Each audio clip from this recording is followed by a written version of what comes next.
Class 8 History, Chapter 3 Ruling the Countryside. Let's start. This is Robert Clive accepting the Diwani of Bengal Bihar Odisha from the Mughal ruler in 1765.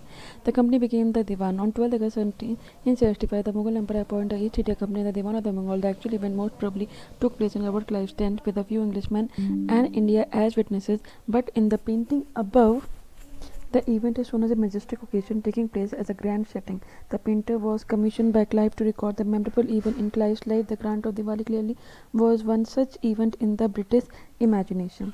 As Diwan, the company became the chief financial administrator of the territory under its control. Now it had to think of administering the land and organizing its revenue resource. उसको land को administer करना है, resource को organize करना है. This had to be done in a way that could yield enough revenue to meet the growing expense of the company. A trading company had also to ensure that it could buy the product it needed and sell what needed. Over the year, the company also learned that it had to move with some caution. Being an alien power, it needed to pacify those who in the past had ruled the countryside and enjoy authority and prestige. तो को बहुत pacify करना है. Who in the past had ruled the countryside, enjoyed the authority and prestige. Those who had held local power had to be controlled, but they could not be entirely eliminated. Who was this to be done? In this chapter, we will see how the company came to colonize the countryside, organize revenue resources, redefine the rights of the people, and produce the crops it wanted. Revenue for the company. The company had become the Diwan, but it still saw itself primarily as a trader. It wanted a large revenue income, but was unwilling to set up any regular system of assessment and collection. The effort was to increase the revenue as much as it could and buy fine cotton and silk cloth as cheaply as possible. Increase the revenue as much as it could by fine cotton. Increase the revenue by fine cotton and silk cloth as cheaply as possible. Within 5 years, the value of goods brought by the company in Bengal doubled. Value of goods. Before 1765, the company had purchased goods in India by importing the gold and the silver from Britain. Now the revenue collected in Bengal could finance the purchase of the goods for the export. Soon it was clear that the Bengal economy was facing a deep crisis. Artisans were deserting villages and they were being forced to sell their goods to the company at low prices. Peasants were unable to pay the dues that were being demanded from them. Artisanal production was in decline. Agricultural cultivation saw signs of collapse. Then in 1770, a terrible famine killed 10 million of people in Bengal. About 1/3 of the population was wiped out. A weekly market in Murshidabad in Bengal. Peasants and artisans from rural areas regularly come to these weekly market hard to sell their goods and buy what they needed. These markets were badly affected during the times of the economic crisis.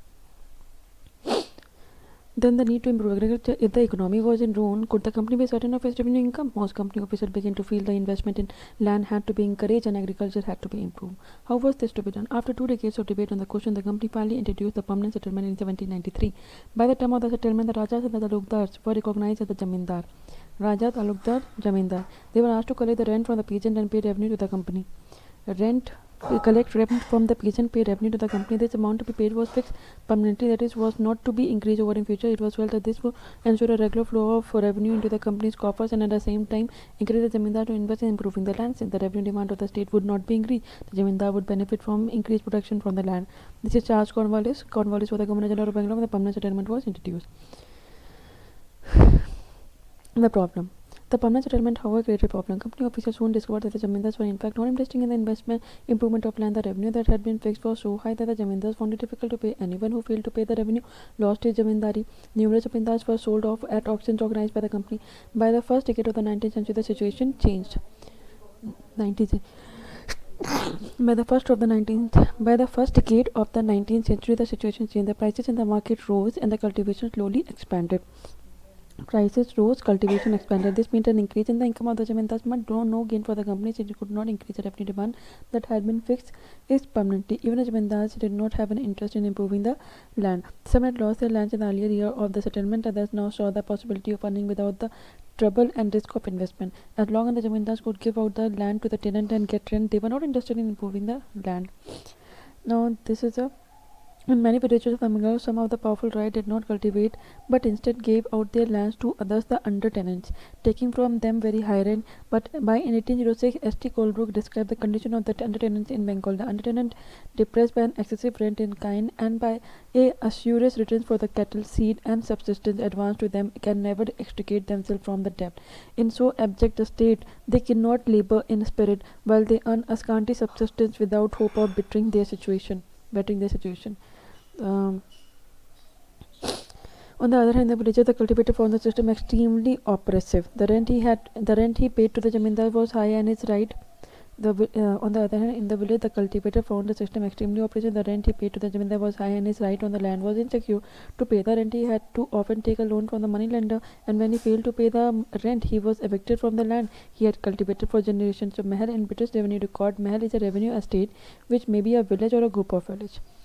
A new system is devised by the early 19th century. Many of the company officers were convicted that the system of revenue had to be changed again. How could the revenue be fixed permanently at a time when the company needed more money to meet its expenses in administration and trade? In the northwestern provinces of the Bengal, presently most of this area is known as Uttar Pradesh, and Englishman ka naam the Holt Mackenzie, he devised a new system which came into effect in 1822. He felt that the village was an important social institution in North Indian society and needed to be preserved. Under his direction, collectors went from village to village inspecting the land, measuring the field, recording the custom and rights of the different group. The estimated revenue of each plot within a village was added up to calculate the revenue that each village mahal had to pay. This demand was to be revised periodically, not permanently fixed. The charge of collecting the revenue and paying it to the company was given to the village headman rather than the zamindar. This system came into known as the Mahalwari system. Now, Mundo system in the British cities in the south, there was a similar move away from the idea of permanent settlement. The new system that was devised came to be known as the Rayatwari, or it was tried on a smaller scale by Captain Alexander Reed in some of the areas that were taken over by the company after the years with Tipu Sultan and subsequently developed by Thomas Munro. This system was gradually extended all over the South India. First, it was tried on a small scale by Captain Alexander Reed in some of the areas that were taken over the company after the war with Tipu Sultan. Subsequently, this Zayyatwari system was developed by Thomas Munro and in South India. Though Alexander Reed and Thomas Munro felt that in the south there were no traditional zamindar. The settlement, they argued, had to be made directly with the cultivator, the Rayyat, who had tilled the land for generations. Their field had to be carefully and separately surveyed before the revenue assessment was made. Munro thought that the British should act as a paternal father figure protecting the Rayyats under their charge. All was not well. Within a few years after the new system was imposed, it was clear that all was not well with them. Driven by the desire to increase the income from the land, revenue officials have fixed too high a revenue demand. Peasants were unable to pay. Rayyats fled the countryside and villages became deserted in many regions. Optimistic officials had imagined that the new system would transform the peasant into a rich enterprising farmer, but this did not happen. Now, cross for Europe. The British also realized that the countryside could not only yield revenue, it could also grow the crops that Europe required. By the late 18th century, the company was trying its best to expand the cultivation of opium indigo. In the century and a half that followed, the British persuaded or forced cultivators in various parts of the India to produce other crops like jute in Bengal, tea in Assam, sugarcane in UP, wheat in Punjab, cotton in Maharashtra and Punjab, rice in Madras. How was it done? The British used a variety of methods to expand the cultivation of the crop they needed. Let us take a closer look. Does color have a history? Figure 5 and Figure 6 are the image of the cotton print. The image on the left shows a kalamkari print created by the weavers of the Andhra Pradesh in India. On the right is a floral cotton print designed and produced by William Morris, a famous poet and artist by the 19th century. There is one thing common: kalamkari print 20th century India, Morris cotton print late 19th century England. There is thing common in the two print. Both they use rich blue color, commonly called indigo. Do you know how this color was produced? The blue that you see in these prints was produced from a plant called indigo. It is likely that the blue dye used in the Morris print in the 19th century Britain was manufactured from indigo plants cultivated in India. For India was the biggest supplier of indigo in the world at that time. By the demand for Indian indigo. The indigo plant grows primarily in the tropics. By the 13th century, Indian indigo was being used by the cloth manufacturing in Italy, France, Britain to dye cloth. However, only a small amount of Indian indigo reached the European market and its price was very high. European cloth manufacturer therefore had to depend on another plant called woad to make violet and blue dyes. Woad. दूसरा plant का एक indigo हो गया, दूसरा woad, WOAD.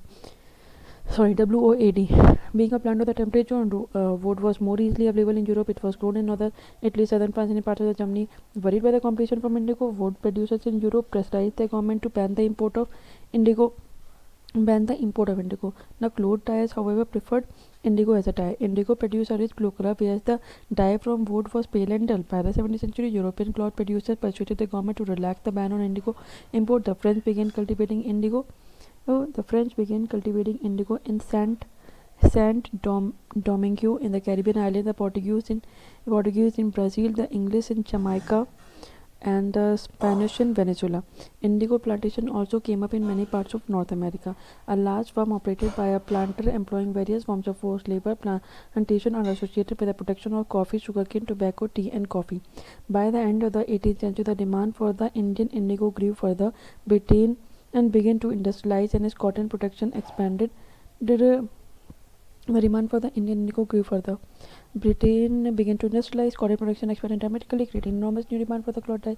While the demand for the indigo increased, existing supplies from the West Indies and the America collapsed for a variety of reasons. And between 1783 1789, the production of indigo in the world fell by half. Cloth dyers in the Britain now desperately look for the new source of indigo supply. From where could this indigo be? Britain turns to India. Faced with the rising demand for indigo in Europe, the company in India looked for ways to expand the area under the indigo cultivation. From the last decade of the 18th century, indigo cultivation in Bengal expanded rapidly, and Bengal indigo came to dominate the world market. In 1788, only about 30% of the indigo imported into Britain, about 30% of the indigo imported into Britain was from India. By 1810, the production had gone up to 95%, the proportion. As the indigo trade grew, commercial agents and the officials of the company began investing in indigo cultivation, their production. Over the years, many company officials left their job to look after the indigo business. Attracted by the prospect of high profit, numerous Scotsmen and Englishmen came to India and became planters. Those who had no money to produce indigo could get loans from the company and the banks that were coming up at that time. The slave revolt in Saint Domingo, August 1791, painting by January. In the 18th century, French planters produced indigo and sugar in the French colony of Saint Domingo in the Caribbean island. The African slaves who worked on the plantation rose in 1879, burning the plantation and killing their rich planters. In 1792, France abolished slavery in the French colony. These events led to the collapse of the indigo plantation on the Caribbean island. How was the indigo cultivated? There were two main systems of indigo cultivation, niche and raiti. Within the system of niche cultivation, the planter produced indigo in land that he directly controlled. He either bought the land or rented it from other zamindars and produced indigo by directly employing hired labor. The production with एक हो गया हमने पढ़ा निज और एक है righty, तो ये हो गया निज के साथ प्रॉब्लम क्या थी? The planters found it difficult to expand the area under the nij cultivation. Expand नहीं कर सकते थे. Indigo could be cultivated only on fertile land and these were already densely populated. Only small plots scattered over the landscape could be acquired. Planters need large areas in compact blocks to cultivate indigo in plantation. Where could they get such a land from? They attempted to lease in the land around the indigo factory and evict the peasants from the area, but this always led to the conflicts and tension. Nor was the labor easy to mobilize. A large plantation requires a vast number of hands to operate. Any labor was needed at precisely at a time when peasants were usually busy with their rice cultivation. A person who is owned by slave is a person who is owned by someone else, the slave owner. A slave has no freedom and is compelled to work for the master. So niche cultivation on a large scale also required many plough and bullocks. So 1 biga of indigo cultivation required 2 plough. This meant the planter with 1000 biga would need 2000 plough. Investing on purchase and the maintenance of the plough was a big problem. Nor could supplies be easily got from the peasant, since their ploughs and the bullocks were busy on their rice field again exactly at the time that the indigo planters needed them. Biga is a unit of measurement of land. Before British ruled, the size of the area well is in Bengal. Britain standardized it to about in Bengal, the British standardized it to about 1/3 of an acre. Biga was 1/3 of an acre. Till the late 19th century, planters were therefore reluctant to expand the area under the niche cultivation. Less than 25% of the land produced indigo was under this system. The rest was another alternative mode of cultivation called rayati system. Indigo on the land of the ryots. Under the rayati, the planters forced the ryot to sign a contract and agreement called satta. At times, they pressurized the village headman to sign the contract on behalf of the ryot. Those who signed the contract got cash advances from the planters at low rate of interest to produce indigo, but the loan committed the ryot to cultivating indigo on at least 25% of the area under his holding. The planters provided the seed and the drill, while the cultivators prepared the soil, sowed the seed, looked after crop. Workers harvesting indigo in the early 19th century Bengal from Kutch were the grand rural life. In India, the indigo plant was cut mostly by men. The indigo plant being brought from the fields to the factory. Okay, how was indigo produced? An indigo factory located near indigo field, painting by William Simpson, 1863. The indigo village was usually around the indigo factories owned by the planters. After harvest, the indigo plant was taken to the vats in the indigo factory. 3 or 4 vats were needed to manufacture the dye. Each vat had a separate function. The leaves stripped off of the indigo plant were first soaked in warm water in a vat known as the fermenting or steeper vat for several hours. When the plant fermented, the liquid began to boil and bubble. Now the rotten leaves were taken out and the liquid drained into another vat that was placed just below the first vat. In the second vat, known as a beater, a yoga steeper with beater, the solution was continuously stirred and beaten with the paddles.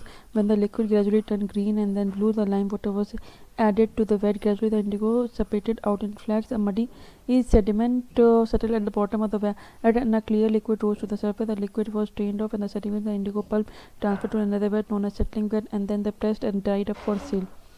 Finally, the indigo worker, the vat beater. The indigo worker is standing on the pedal that was used to stir the solution, and in the vat these workers had to remain in the waste deep water for over 8 hours to beat the indigo solution vat, a fermenting or storage vessel. The indigo is ready for storage. Here you see in the last stage of the production, workers are stamping and cutting the indigo pulp that has been pressed and molded. In the background you can see a worker carrying away the blocks for drying. When the crop was delivered to the planter after the harvest, a new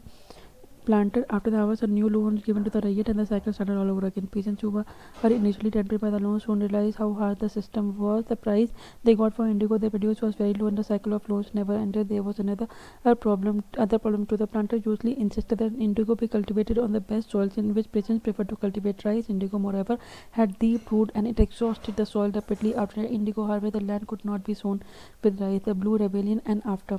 In March 1859, thousands of the riots in Bengal refused to grow indigo. As the rebellion spread, riots refused to pay rent to the planter and attack indigo factories armed with swords and spears, bows and arrows. Women turned up to fight with pot, pans and kitchen implements. Those who worked for the planters were socially boycotted, and the Gomastas, agent of the planters who came to collect rent, were beaten up. Riots swore they would no longer take advances to sow indigo, nor be bullied by the planters. Lathiyal, the lathi-wielding strongman maintained by the planters, divided the indigo peasants, decided that they would no longer remain silent. What gave them the power to rebel? Clearly, the indigo system was intensely oppressive, but those who are oppressed do not always rise up in rebellion. They do so only at time. In 1859, the indigo riots felt that they had the support of the local zamindars and the village headmen in their rebellion against the planters. In many village headmen who had been forced to sign indigo contracts mobilized the indigo peasants and found pitched battles with the Lathiyal.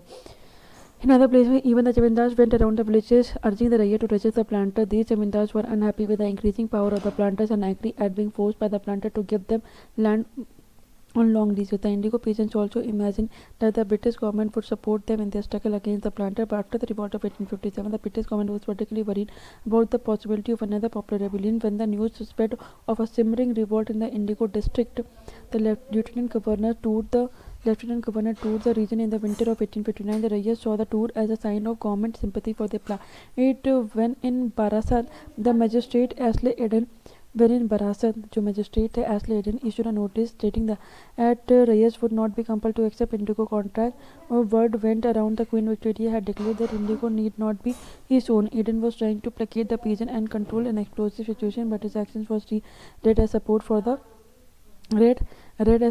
rebellion. As the rebellion spread, intellectuals from Calcutta rushed to the indigo district. They wrote to the misery of the riots, the tyranny of the planters, and the horrors of the indigo system. Worried by the rebellion, the government brought in the military to protect the planters from assault and set up the Indigo Commission to inquire into the system of indigo production.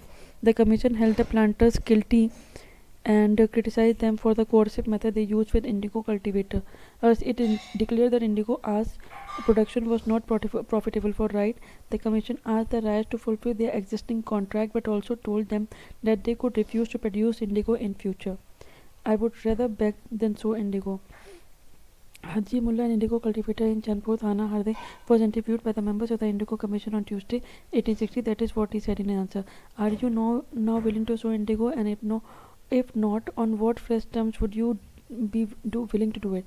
I'm not willing to sow. I don't know that any fresh terms would satisfy me. Would you not be willing to sow at a rupee a bundle? No, I would not. Rather than sow indigo, I will go another country. I would rather beg than sow indigo.